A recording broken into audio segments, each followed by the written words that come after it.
It is Wednesday, April 23rd, 2025. It's about 65 degrees out here. We just got a bunch of rain, probably about half an inch, and more rain expected today, tomorrow, and Friday. So we're gonna have lots of rain. Doing the leader follower here, and I just moved the sheep into where the cows were at, and the sheep are looking at me like I'm retarded. They're pretty upset with me. They're like, where's the fresh grass? We're supposed to get fresh grass. This is not fresh grass. There's lots of grass here to munch on. There's also lots of manure patties from the cows. So look at that little guy go. So they're not happy with me. They're all looking at me. They might have already eaten this morning too, so they're not very hungry. But they expect fresh grass without stinky cattle manure patties. They like to be the leader, not the follower. So well, the good news is the sheep stayed where they were supposed to stay after I separated them last night, or last evening, I guess. So good news there. Look at them all, look at me. They think I've got something wrong in my head or something. What? What are you upset about, Yummy? That's not Yummy, that's another one. There's the ram. He's pretty happy. So yeah, the nice thing about the parasites, if there is anything nice about parasites, is that the sheep parasites and the cow parasites are different. And so if a sheep gets a whole bunch of cow parasites into its body, it can't survive. And if the cows get a whole bunch of sheep parasites in its body, it can't survive. So it's okay to do this, where the sheep might get a little bit of cattle manure in their mouth. I don't want to push them so hard that they have to eat manure grass, but it's not going to be an issue. They're not going to get sick from it. And of course the cows get fresh paddocks. But if I decided to reverse it and have the sheep follow the cows, it would be just the same. So if a cow happened to lick a sheep manure pellet or whatever, it would be just fine. You can see the grass is quite thick already. Some of those little stands are at least 2 feet thick, if not 3 feet, up past my knees. The grass just grows amazingly fast in the spring. One thing I noticed though is the areas that I grazed earlier in the winter seem to recover faster in the spring. And so if I could, I would just keep them off pasture altogether. But what I'll probably do is just like take a third of the pasture and just keep rotating them through that third during the winter, so that the rest of the pasture gets lots of rest. And we'll have a really good spring with the rest of the pasture when it's time to do it. So let me describe to you what I'm doing also. This might be, for those of you who are just starting out, who don't really understand how it works. Typically, I think most grazers do this, is they set up some kind of row. So you can see here how I have wires that run from that fence, and then it goes down all the way to the other fence. And since it's a straight line, it's kind of nice because I can put some tension on it to keep the wires from sagging too much.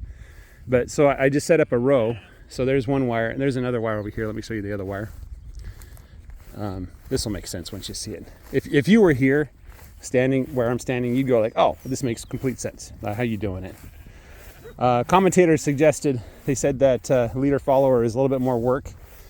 Yeah, if I weren't doing leader follower, I can move the cows without turning the fence off, probably in about 15 minutes. But with leader follower, it's at least another 15 minutes of work. So you can see there's a fence row that goes down. It actually goes around the pond, but it's hard to see in the distance. And then it goes here to the fence, right? So I got a row set aside. And then what I do is I set up these cross wires, these wires here that go perpendicular across the row. There's another one over here. I'll just walk over to it, show you. Right? I counted out the steps between the posts so that I have 13 posts between the ends. That leads to 14 sections between the posts, which is divisible by 7. So every 2 posts I set up a new crosswire. 2 posts more or less. It's not an exact science.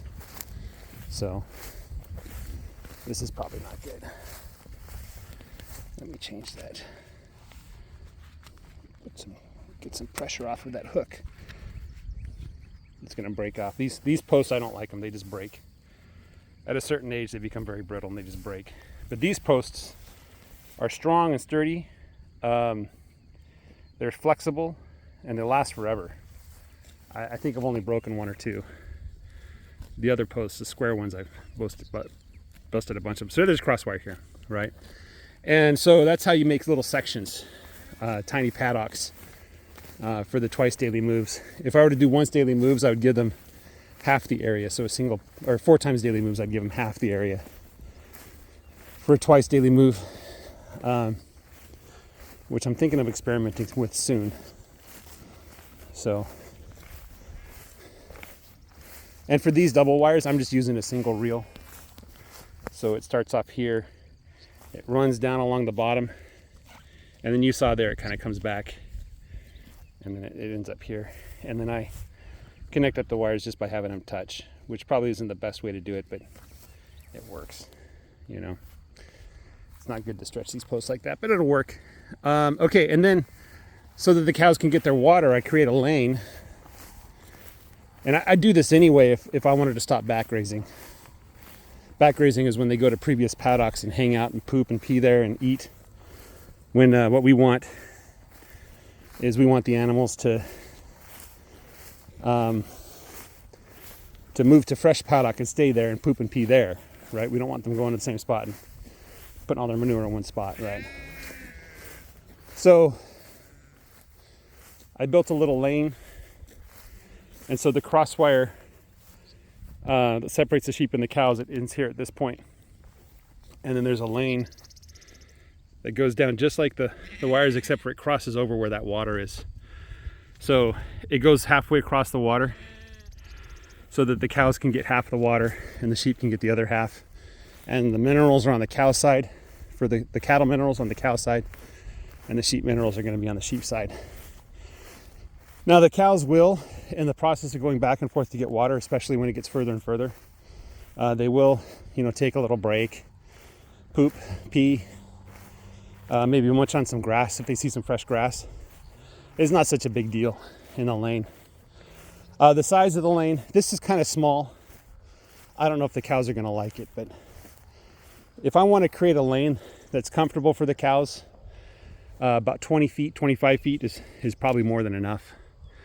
This one's probably 15 feet. And the way I measure is I just take steps. Each one of my steps is about 3 feet, so it's about 5 steps across.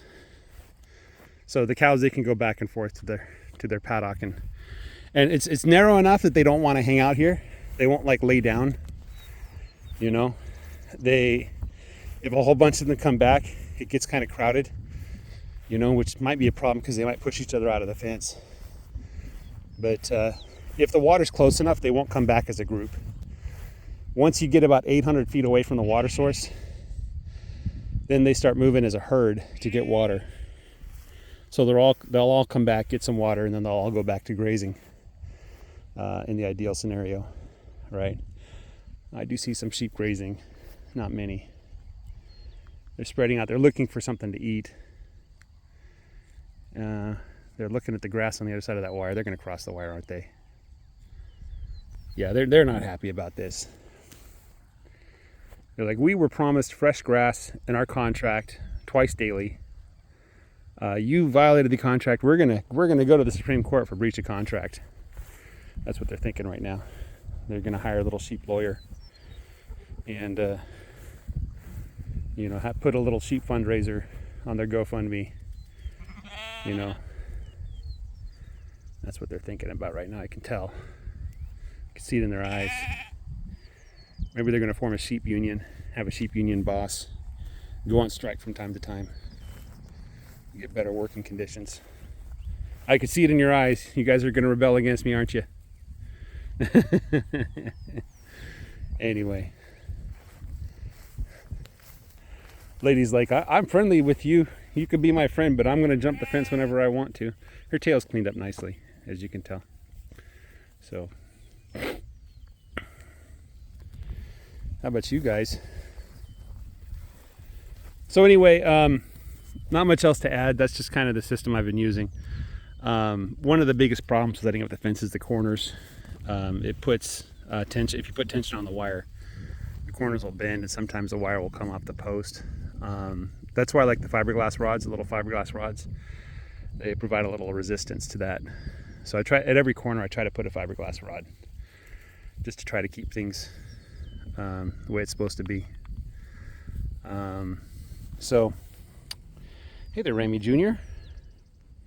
How are you doing? You're looking really healthy this morning, even though you're a little bit damp. You know. Okay, I see some grazing behavior. Probably a third of the sheep are grazing. Somebody started a fire. It smells good. You know, it's probably a good day to light a fire. Probably should burn my garbage today.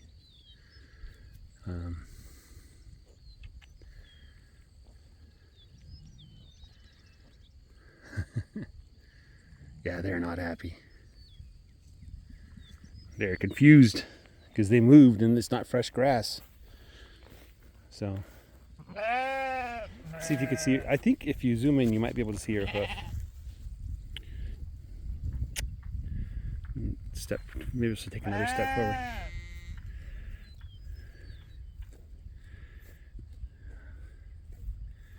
There we go. Take a step back to give her some room. You can just barely see that she has a hole in her left toe there on her left hoof. Yeah. Anyway, guys, that's all I've got for you today. Have a great day. Take care. Bye-bye.